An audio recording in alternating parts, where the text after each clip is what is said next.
The morning of the county fair, Marin Voss stood behind a trestle table with 42-quart jars lined up in the August light, their contents the color of rubies held to a lamp, and there were more than 36 names on the paper she had folded into her apron pocket. Names of people who wanted what she had, who had sent word weeks ahead, who had pressed coins and small bills into her hand at church and at the feed store and at the edge of the road when she was driving the wagon home. She did not crow about it. She did not hold the paper up or read the names aloud. She set the jars square on the cloth and straightened them until they stood in an even line, and she waited. That was all. Waiting was something Marin Voss had learned the way you learn the particular weight of a tool, not from being told, but from using it so long it becomes familiar in the hand.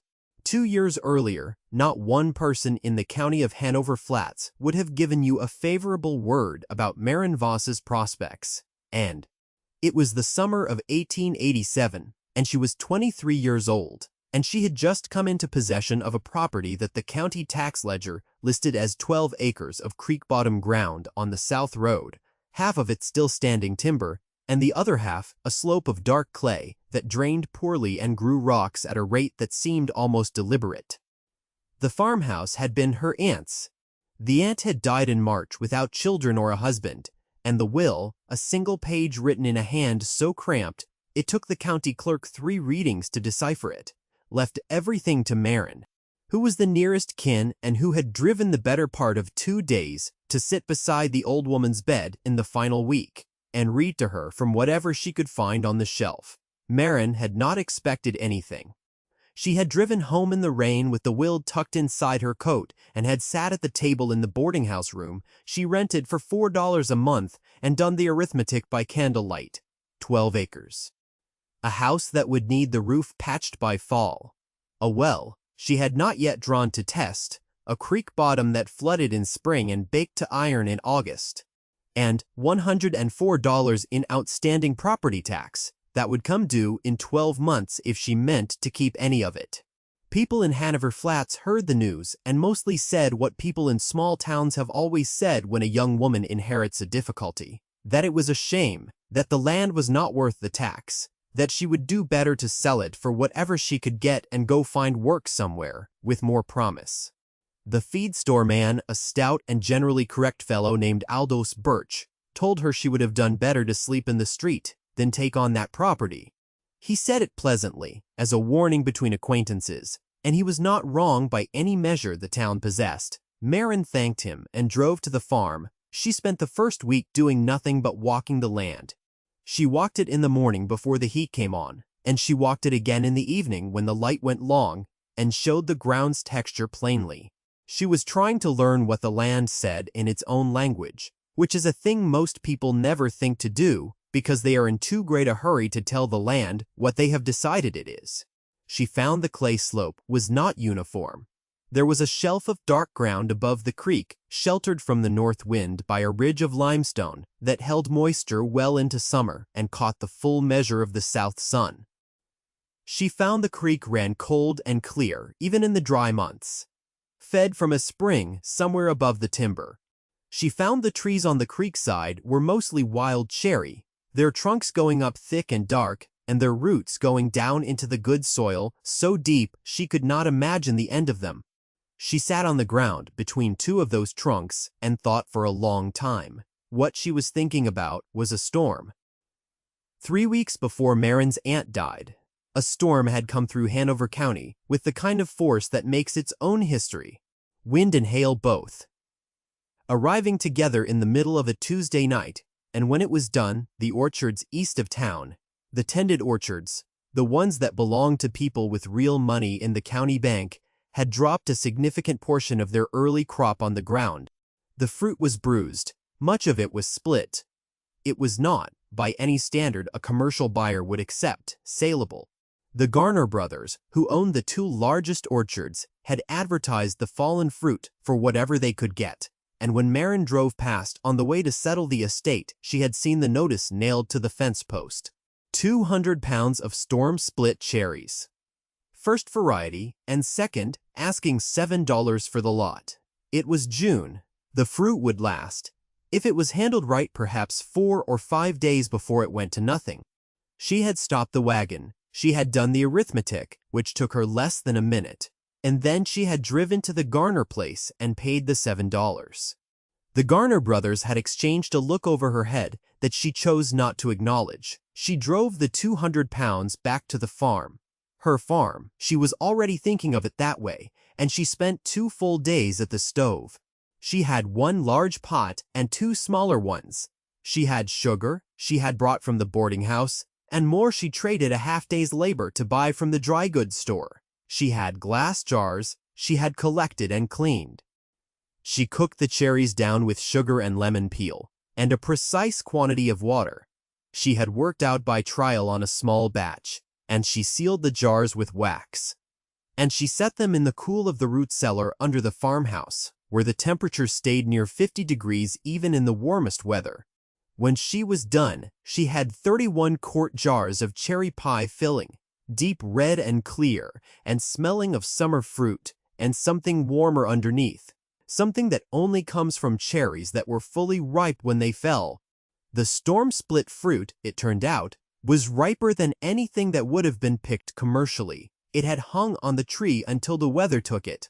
Maren had understood this from the look of the cherries when she bought them, the color, the heaviness, the way the juice ran freely from the splits, and it was this understanding that had told her the $7 was worth spending. She told no one about the jars. This was intentional. There was a neighbor she had begun speaking with, an old Bohemian man named Petch a Peck, who had farmed the land adjacent to hers for 30 years, and who had a manner of stating things so simply and so accurately that you mistook them for common knowledge until you thought about them afterward. He was the first person who did not tell her to sell. He came over one evening in July with a basket of early vegetables from his garden, and he looked at the farm in the slow, comprehensive way of a man who has read the same landscape for decades, and he said, "The ground here does not waste anything. If you feed it, it remembers." Maren asked him about the cherry trees. He told her that wild cherry in creek-bottom ground, given the right season and no late frost, would produce more fruit than any planted orchard of the same size. Because the roots went so deep, they never felt the dry months the way a shallow planted tree does. He told her that most years the trees produced so heavily the fruit fell faster than anyone could use it, and the birds and the deer took most of it, and the rest fermented on the ground and fed the soil back, and nobody in Hanover Flats had ever thought to do anything with it because wild cherry is too small and too sour for most people's patience.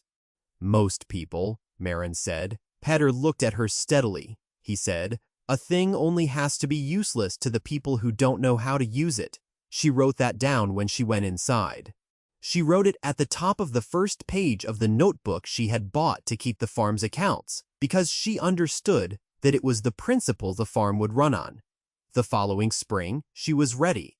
She had spent the fall and winter doing what needed doing, patching the roof with the help of Pet and a young boy from down the road named Cal Hewitt, who was 12 and had an inexhaustible appetite for useful work, and who had adopted the farm in the way that certain children adopt any place that takes them seriously.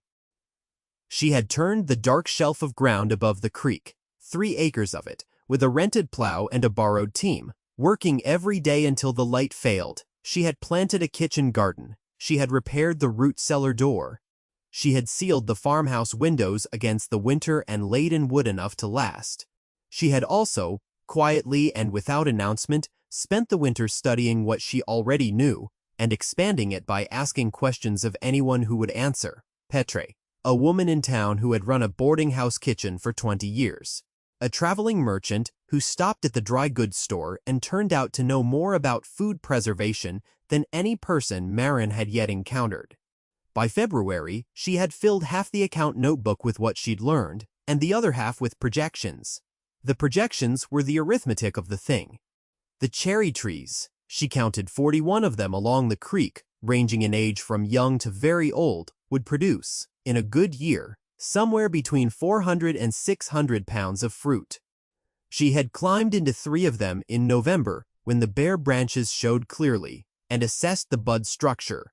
She had asked Peter, who said he had seen the oldest trees carry so much fruit the lower branches touched the ground. If she put up pie filling and preserved fruit at the yields she had proved with the storm-split batch, roughly 15 quart jars per 100 pounds of raw fruit, she was looking at 60 to 90 jars from a good harvest and potentially more in an excellent year. A quart jar of pie filling, she knew from pricing carefully and without rushing, would sell in this county for between 40 and 50 cents if it was good enough and the person selling it could be trusted. She had priced what the general store sold in tins from distant factories, and she had noted that people spoke about it with the resigned tolerance they gave to most things that were adequate, but not good. She intended to make something that was not merely adequate. There is something particular about a woman who has decided to be excellent at a thing. Not ambitious in the loud sense, not concerned with being seen, but genuinely and stubbornly committed to the quality of the work itself. Maren Voss was that kind of person. She tested her recipe 8 times over the winter, using the last jars from the previous summer's batch, cooking small quantities on the farmhouse stove and adjusting the proportions by increments so small they seemed invisible until the difference appeared in the taste and the set of the filling. She learned the exact temperature at which the mixture should be held and for how long. She learned that the lemon peel mattered more than the quantity of sugar. She learned that the color of the finished filling depended on how quickly the heat was raised at the beginning and how slowly it was reduced at the end. These were small secrets, the kind that look like accidents, unless you are paying the kind of attention that only discipline produces. Spring came wet and cold and then abruptly warm, and the cherry trees bloomed all at once in a rush of white that startled even Pet, who had seen them bloom 30 times. No frost came. The bloom held. By the time the petals fell and the small green fruit began to form, it was clear the year was going to be generous. Cal Hewitt showed up in April with no explanation and went to work. He was 13 by then, a serious and capable boy who had begun to think of the farm as at least partly his own, a feeling Maren encouraged because it was accurate in every way that mattered.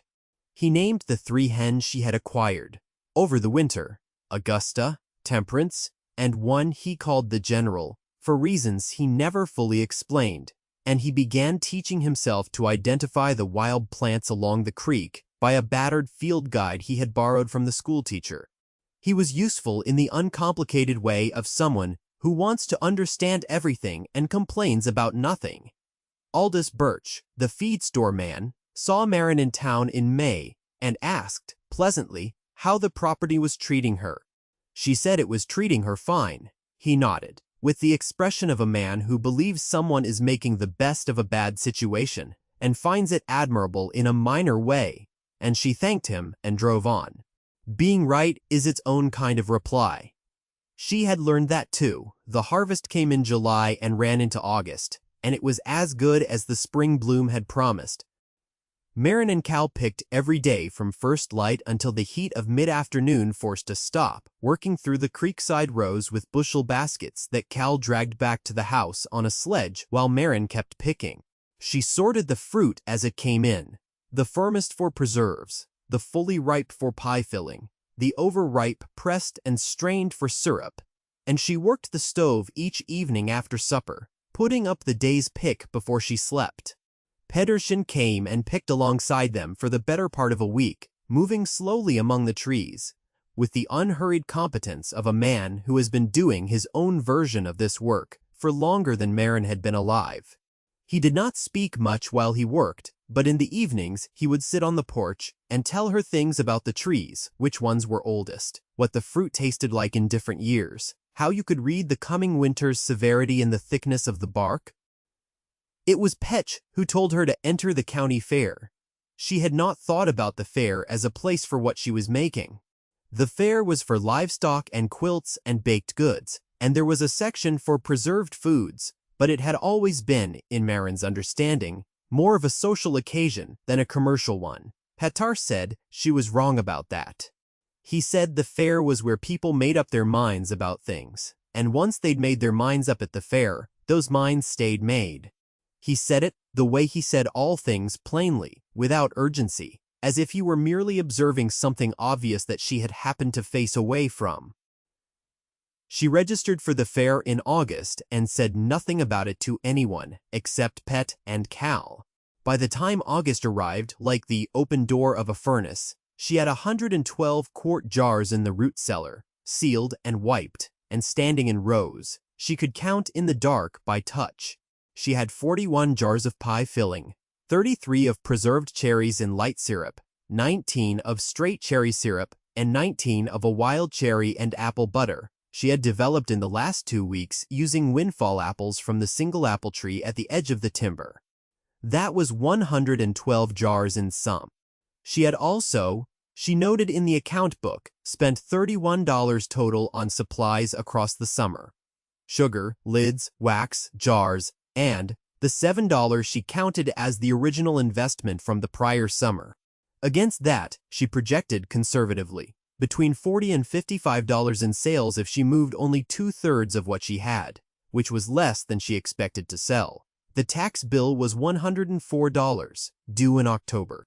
She looked at those numbers for a long time on the last Sunday of August, sitting at the kitchen table with the lamp close and the account book open, and the night outside the window carrying the first hint of something cooler underneath the heat. Then she closed the book and went to bed, because all the arithmetic had been done and there was nothing left to do but go through it. She was not the only one who had been paying attention. A man named Elias Croft had been watching Maren Voss with the careful interest of someone who sees an opportunity taking shape and wants to position himself correctly before it becomes too obvious to everyone.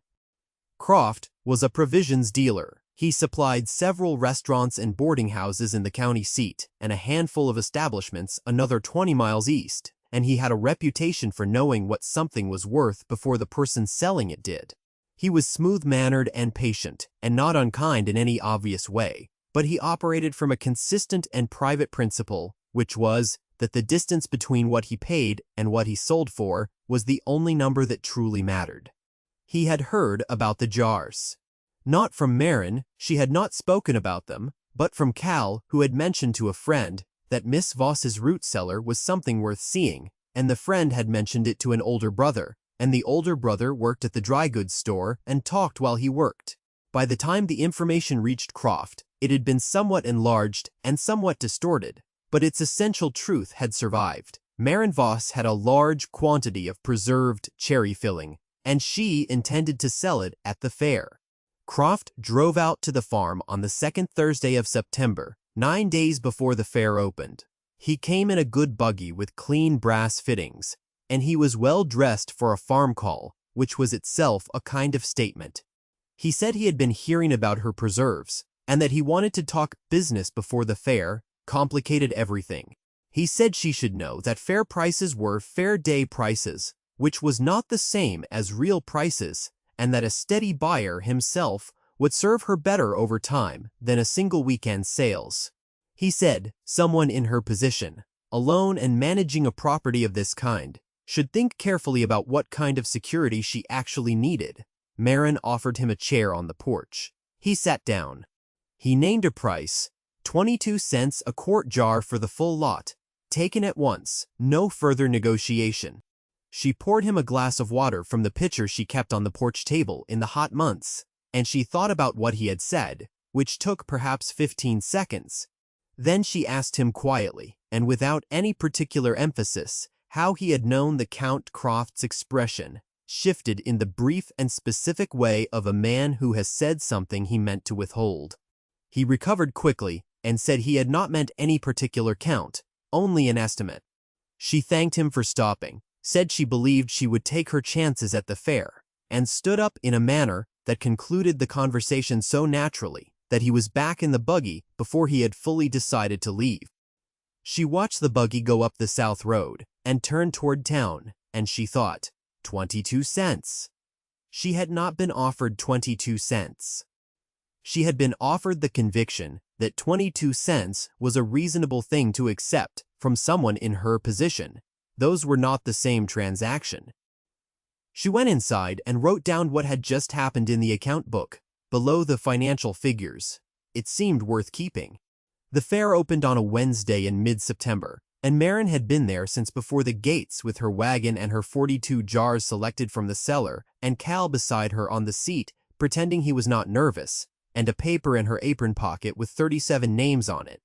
The 37 names were people she had spoken with over the preceding weeks, not sales, exactly, more in the nature of conversations about what she had and what she intended to charge, which was 45 cents per quart jar for the pie filling and 38 cents for the other varieties. Several of those people had pressed payment in advance into her hands and asked to have their jars set aside, which she had done.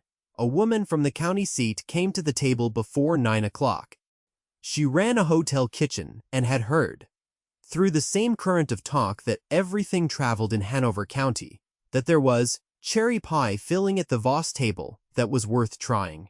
She opened one of the sample jars Marin had set out with a small spoon beside it, and she tasted it, and she stood there for a moment with the expression of someone who has just been told a true thing they didn't expect to hear. She asked the price. She bought 6 jars.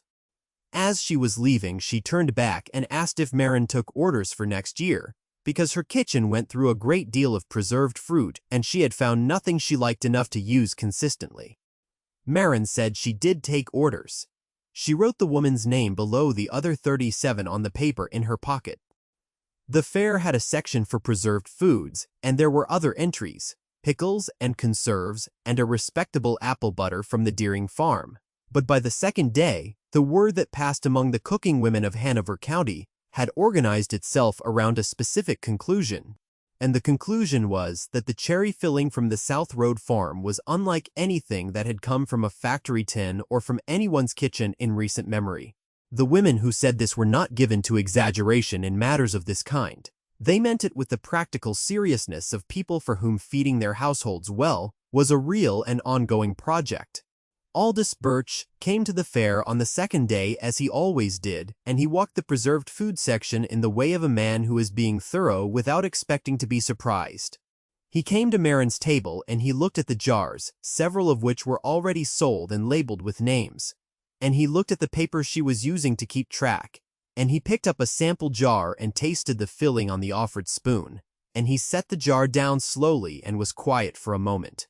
Then he said, "I told you that property wasn't worth the tax." Marin said, "Yes, you did." He said, "I was not right about that, was I?" She said, "No, but it was a reasonable thing to think." This was characteristic of her. She did not make him suffer for being wrong. She had found, over the past year, that there was more satisfaction in the thing itself than in any argument about whether the thing was possible. The argument was over. The jars were there. People were standing in front of them with their money out. By the end of the second fair day, she had sold 38 of her 42 jars, collected $22.40 in total sales, and taken advance orders for the following year from 11 customers, including the hotel kitchen woman. She had given 4 jars away, 1 to Patch, 1 to Cal's mother with a note of genuine appreciation, 1 to a neighbor woman named Dessa Pratt, whose husband had broken his leg in July and whose family had a lean autumn in front of them, and 1 to the schoolteacher who had lent Cal the field guide and who had, by Marin's accounting, contributed materially to the farm's efficiency by giving the boy something useful to do with his mind. The giving away was not an afterthought. It was a considered thing. She had enough. She did not merely have enough for the tax bill, which was the original arithmetic. She had, after the fair sales and the advance payments already collected, $68 against the $104 owed, with orders on the books for next year that she could reasonably value at $30 if she priced carefully and produced at the level she now knew she could sustain. She had also sold, at the fair, some of the kitchen garden's late-season produce to the hotel kitchen buyer for $8, which she had not fully anticipated. The farmhouse roof was tight. The root cellar was proven. The cherry trees were undiminished, their roots going down into the creek bottom dark, where no dry summer could follow them. She went to Petra's farm on the evening after the fair and sat on his porch and told him the numbers. He listened in the way he always listened, without interruption, his hands resting on his knees, his expression one of settled attention. When she was done, he said, The ground here does not waste anything. If you feed it, it remembers. It was the same thing he had said on the first evening he had come to her farm in July of the year before. She had written it at the top of the first page of the account book. She understood now what she had only partially understood then, that he had not been speaking only about soil. Elias Croft, for his part, appeared at the fair on the first day and not again. He had come prepared to make an offer for whatever she had not sold in the morning, at what he intended to present as a generous after-fair price. He arrived to find 2 jars left, both already claimed by names on the paper, and a small queue of people still asking. He stood at a distance for a time with an expression that was not quite readable and then left. The story of his visit to the South Road farm had made its way through the county by then. These things always did, because Marin had not been the only person on the road that Thursday, and a good-looking buggy with brass fittings stops at a poor farm for any length of time, and people notice. What people had assembled from what they'd noticed was close enough to what had actually happened, that the county's judgment of it was sound. Nobody said anything directly to Croft. That was not how it was done. But the invisible adjustment that communities make in the weight they give to a person's word happened all the same, and Croft found over the following year that a certain number of people who had previously deferred to his expertise on pricing now asked a second opinion. This is the way these things settle. The winter that followed was the kind that tests what you've built. It was cold from November forward, genuinely cold. The creek freezing across at the shallow point by Christmas and the farmhouse drafty, despite everything Marin had done to seal it. She kept the stove going, and she kept the account book open, and she worked through the projections for the following year with a methodical patience that had become simply the texture of her days. She had a better understanding of the trees now, and of the ground, and of what she could do in the kitchen with the harvest. She had ideas about the syrup, which she thought she had not priced correctly the first time, and about a way to use the pressed cherry pulp, after straining, that would produce something worth selling on its own. The hotel kitchen woman had mentioned that her establishment went through considerable quantities of baked goods, and that a reliable source of both pie filling and fruit syrup for sauces would be worth a long-term arrangement. Marin had written the words long-term arrangement in the account book, and underlined them once. Cal Hewitt came in the door of the farmhouse on a Saturday in January, stomping snow off his boots, and said he had been thinking about the trees along the upper edge of the timber, which he believed were also cherry, but a different and possibly better variety, and had she looked at those? She had looked at those, and they were indeed a second variety, slightly larger fruited, and with a different harvest window, which would extend the picking season and ease the pressure on the stove during the peak weeks. She had not told him she had already considered this because it was more satisfying to let him arrive at it himself. She thanked him and made a note in the book. She paid the tax bill in October of that first year, in full, in cash, at the county clerk's office, where a man she did not recognize behind the desk took her money and stamped the receipt without looking up. She folded the receipt and put it in her coat pocket and walked back to the wagon. It was a clear, cold day. The sky, the particular pale blue of a fall morning in Hanover County, and the road home was straight and familiar. She drove it at an easy pace, the horse knowing the way, the county behind her, and the farm ahead. The things she had done were not complicated to describe. She had looked at what others had turned away from, and she had asked what it was actually good for. She had worked through the answer in detail, in the dark, with a pencil and a notebook, and all the patience she had kept quiet about it while it was fragile and spoken about it when it was ready to be seen. She had chosen, when the choice was there, to be fair rather than clever, and to be generous rather than cautious, and she had found that these choices cost her less than anyone had told her they would, and returned more than she had calculated. None of this was magic. It was attention and work, and the refusal to accept someone else's valuation of what she had. The cherry trees bloomed again in April of the year after, and the year after that. The ground remembered, the account book filled, and she started a second one.